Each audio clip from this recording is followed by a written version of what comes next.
Do you affirm to tell the truth, the whole truth, and nothing but the truth before this committee and to respond honestly to council member questions? I'm a grassroots. I am not a non-profit worker. I do not work for the city.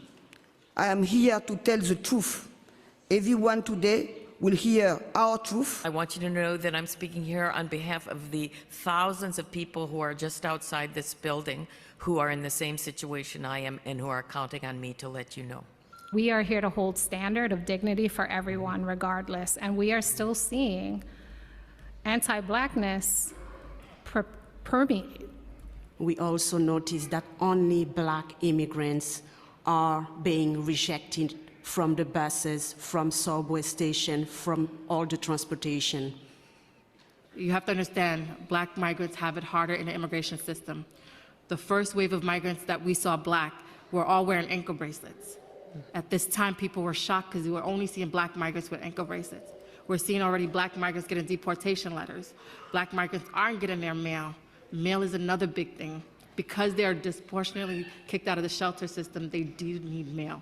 Particularly Black people in general have to fight for just for the bare minimum of humanity, and so I'm sorry that that's the struggle we have. I had to cross through 8 countries to successfully end up in the United States. Il y a eu beaucoup de péripéties durant mon voyage. There were a lot of dangers along the way.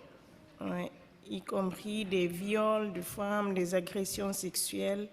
There was a lot of rape and assault, a lot of starvation and illness. Before we arrived here in United States, we crossed a lot of country to arrive here safely, just to have a job and to have a proper life. We don't ask for anything else. We were forced to come here because of the insecurity, the physical and freedom, the lack of freedom and safety in our own country. When we are home in our own country, we heard that the United States is a country of rights, human rights. So we run all over and then from all these countries to come to the United States because I didn't want them to circumcise my daughter. There are people who arrived here pregnant, not by choice. I'm African. I am from the Congo. If you know, the Congo is at war. Only in the Congo, you have like more than 500 languages. Swahili is being spoken in Burundi, so I can speak with somebody from Burundi, but I cannot speak Swahili with somebody from Mauritania. You understand? In Europe, a Turkish don't talk for a French don't talk for a Spanish. So why it is that you will put everybody in Africa in the same bag and thinking that because they speak Asanya, because they speak Peul, everybody will understand? The language access. One of the things that we know for sure, if you cannot speak a language, you're not gonna get anything done. You cannot get your kids to school because they can give you a paper you don't know. You cannot get, even explaining if you feel something. I know that because I speak Creole and French when I came to the US, and I know how difficult, how challenging that can be. I came from Guinea-Conakry, so I'm here to try to speak this language, English, to show you, so everything is possible. Yeah, so in my country, the time I go to school, since that time, so I have to try, I can try to speak this language, English. That's why, because since I was here, I see the important, even the way I came, the language can help me too much.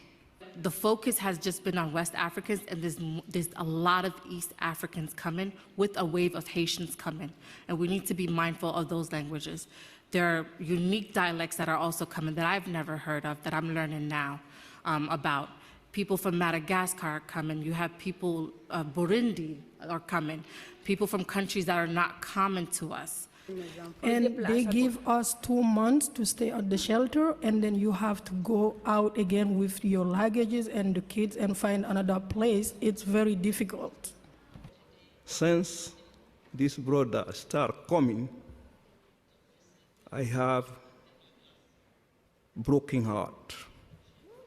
My center have been holding more than 300 to 500 people. This last Ramadan, first day of Ramadan, we have more than 1,000 people who come to break their fast. This day, I have only 1 cup of water. 1 cup. So we heard the mosque was feeding thousands of people, unfunded, on community. There is a desperate need for our city to be able to fund halal food distribution in many, many locations. I do want to add on one thing. There is a significant amount of people who are illiterate, so written does not work. We have been sending voice clips to the migrants, explaining to them what their rights are and to understand what's going on. So it's not just written, we need vocals. Legal aid, when they cross the border, they give them several lists of pro bono lawyers. Myself, I take more than 3 hours to call each one of them, no one pick up. No one. I speak English.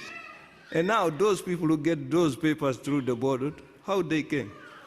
I try to find out, they don't get any. Yeah, so we haven't been able to work for 5 months, and if you can't work, how are we supposed to support ourselves? We need our folks to be able to work. So since we here, we run with a lot of difficulties, so such like the working permit, and we also have a problem at the shelters.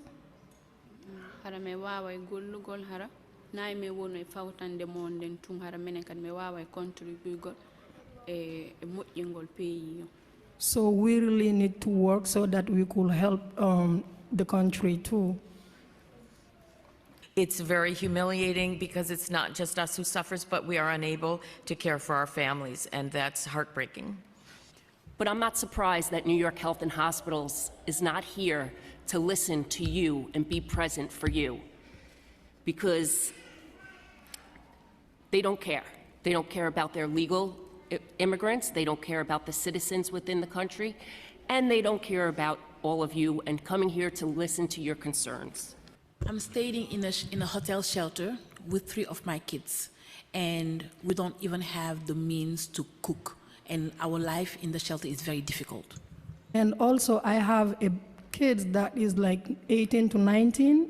Until now, he doesn't have no school.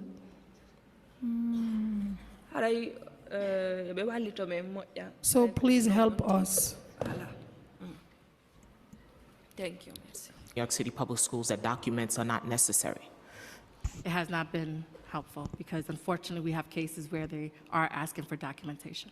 We here, we can't work, we don't speak the language, we don't have access to work, and we're just sitting here wasting. We don't have legal representation, we don't have a place to live.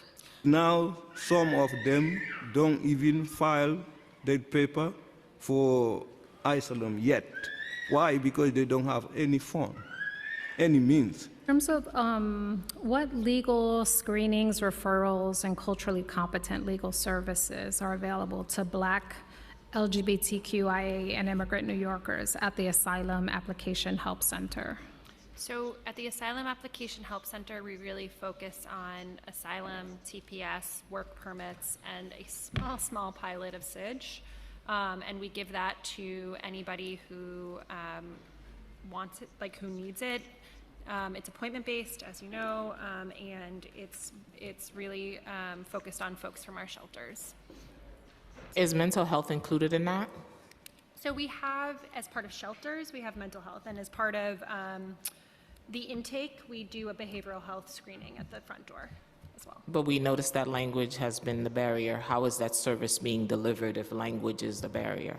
So in our sites, we do have language line and we have Language lines don't work. I understand, but I'm also saying that we do try. Like, Languages we're have trying to get more nuances, bilingual. right? Languages have nuances, right? So are these nuances being met? if the person speaks Wolof, for example, there are nuances in that translation that must be in place in order for the proper translation to take place, right? Absolutely. And so what we are doing is we're trying to get as many bilingual staff as we can for all of our positions so that we can better meet people's need on all sides of this and every service that we give. We're not perfect, obviously. We're not even Close. Ma'am, we do not want to be a burden on the government. We want to be independent. We want to be self-supporting. Please help us achieve that goal. So, and then when we finally got here, everybody said, welcome to the United States, and immediately marginalized us. New York City should at least live up to the standard it projects to the world, instead of the mediocrity he has shown our community. Africans deserve dignity and respect. We are not animals. This country has the habit to... I'm so upset. We can create as many shelters as we want, but if you don't have social services for Black migrants and direct services, we're going to continue wasting money. This has been quite a moving testimony I've listened to today. It's disturbing in a great many ways. It's disturbing when I see human beings not treated properly. Prejudice and racism, those words have become watered down. They're used much, much too often. But I'd like to say this. In listening to everybody speak and making demands on New York City to do more, how much more are we supposed to do? How much more are we capable of doing? This system is so overworked and overburdened. We don't have the resources that you need to get what you need. I mean, your testimonies move me tremendously. I don't want to see anybody mistreated in any sort of way. But I have to ask you, what motivated you to come here thinking the streets are paved with gold? They're not. They're absolutely not. And you're living through that.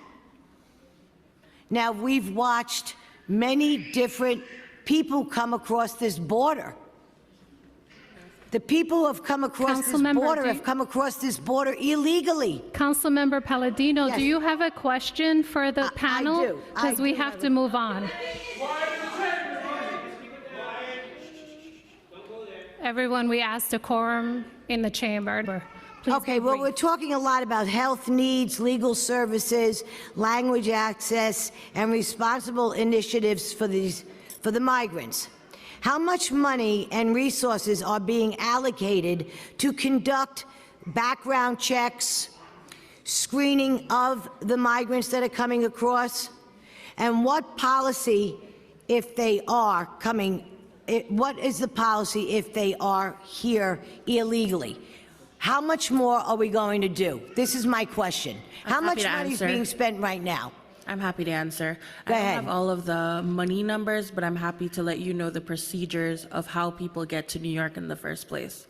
So Customs and I have, and my experience is coming from visiting both in Mexico, Texas, and California, and different entry points for migrants before they get here in the United States and before they arrive in New York City. So first of all, in Matamoros, in Reynosa, in Tijuana I'm actually going to in 2 weeks, Black migrants are there. They are often there for several months at a time before they're even allowed in the United States. They have to apply with what is called the CBP-1 app. There are others who are not able to apply with the app and come through the border.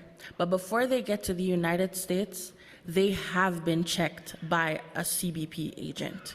That has happened. So the background check that you're asking, that has been done rigorously. They have often also had to pay thousands of dollars in bond or bail before they get here.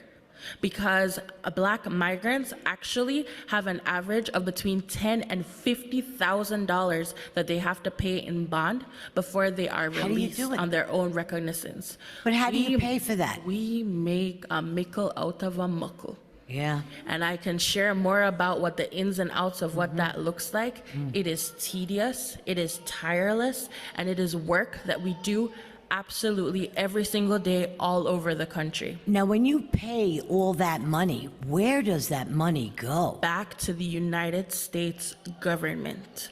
If you want more money to do the services that we are talking about, you need to speak to your government. To the federal government. To the federal government. Good luck with that. And also to make sure that New York services are being redirected where they need to be.